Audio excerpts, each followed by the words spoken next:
Hello and what is up guys, Jack here from Ezekiel Gaming HD, and this is episode 9 of the Squad Randomiser series. And we start off this episode of course by opening up our 5 7.5k packs, but as you may not have noticed, I actually had about 33,000 coins in the bank, and to open up 5 packs you need about 37.5, so I was kind of hoping to open a player that I could sell or open a player that I already had, or even to get some coins. So that's what I did. In the second pack I got a Xavi Alonso, which is a nice player, 85 rated, but he only sells for about 2,000 coins, and it also opened up about 2,000 coins worth. So I got my money back there, and that I will go on to sell to open up my 5th pack. So there will be a delay in that pack. But I also want to say, if you do want to open your own packs, make sure you go and check out FIFA Coins today. They sell cheap and reliable Ultimate Team coins. You can also use the discount code EzekielG. All the links will be in the description. But guys, if we can smash 250 likes on this episode, and I'll make sure I get 2 episodes out tomorrow of Dream Team, that'll be great. I'll make sure I do that for you, double upload if you reach 250 likes. But in that last pack you can see that I open up an Alexandre Pato, and also get a right wing that has 4-star skill, and he's a Dutch player, so I was like, okay, I'm going to try and use these 2 players. So first of all, I am put into the squad the Netherlands, or the Dutch players, and then I was trying to figure out how I would get this team to work. So I tried to put in the Brazil players to see how the chemistry would work here, and you can see there's not really much chemistry between the Dutch and the Brazil players at the moment. So I had to just go along with this, and I was trying to think, how am I going to do this? How am I going to get Alexandre Pato on full chemistry? So I decided to put in Ramirez in the centre mid position.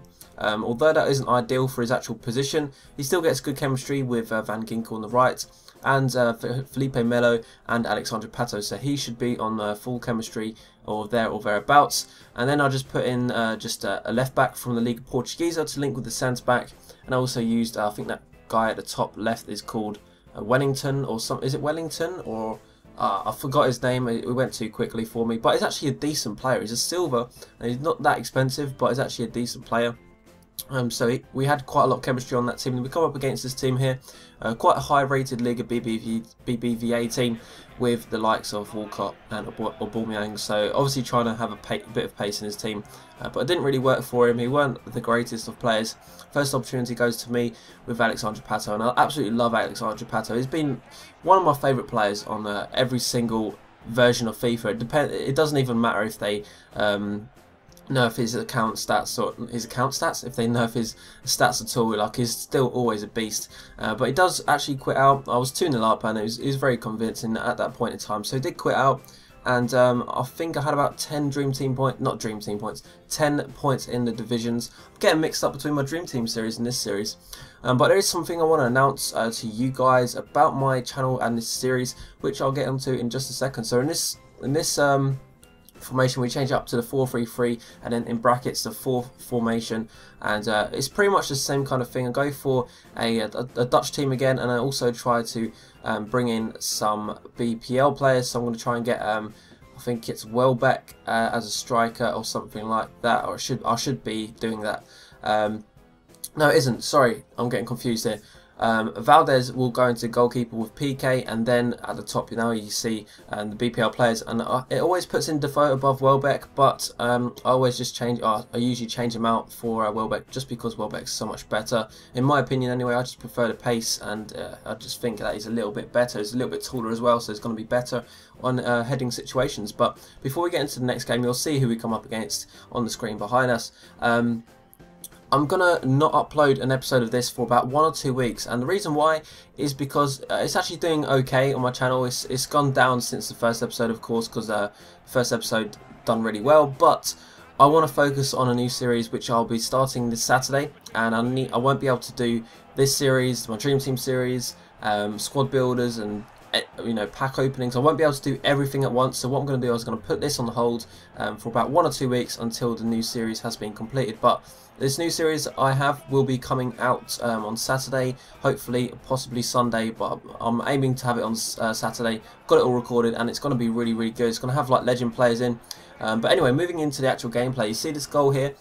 He goes to header it in, and I swear to God my goalkeeper saved this. You can see from this position here. Let me know what you think on this. Do you think that crosses the line? I know it wasn't a perfect way to view the ball because it wasn't dead in line with the post, so you couldn't see exactly, but I don't actually think that went in. This bit here, I'll go to pass it over to my right wing, and for some reason he lets it go past him, and I was trying to take a shot because I thought he'd get onto it a little bit quicker, and it kind of went out just for a goal kick or something like that. But I did win that game 2-1, and now I have 13 points in the seasons, not my dream team points.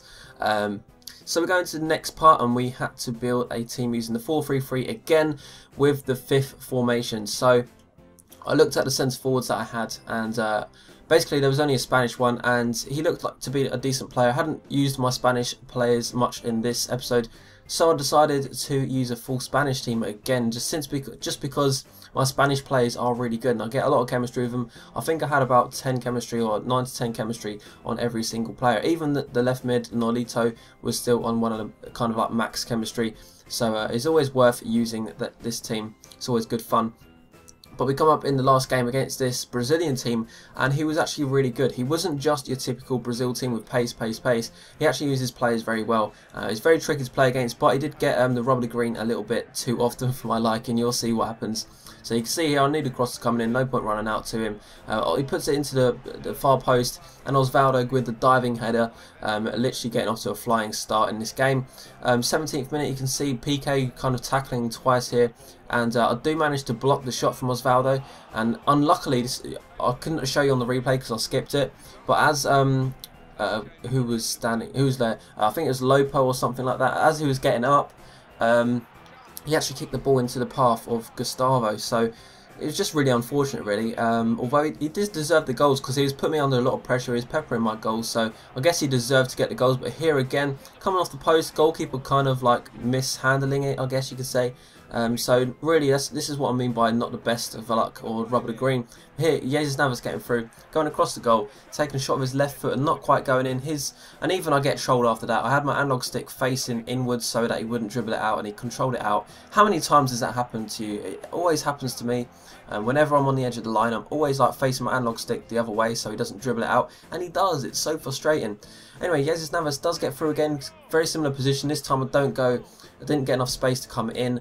I'll take a shot across the goal, and that game could have been as easily 3-3, or I could have won 4-3 as easily as I lost 3-0. So it's a little bit annoying, but I think we are currently stuck on about 13 points in the seasons. So, and we've got about 5 games or 4 games left. So I'm pretty sure that we should get the title, or at least get promoted into the next division. But if you enjoyed this episode, guys, make sure you do hit that like button. As I said at the start of the video, if we can smash 250 likes, I'll make sure I get a double upload for you guys tomorrow.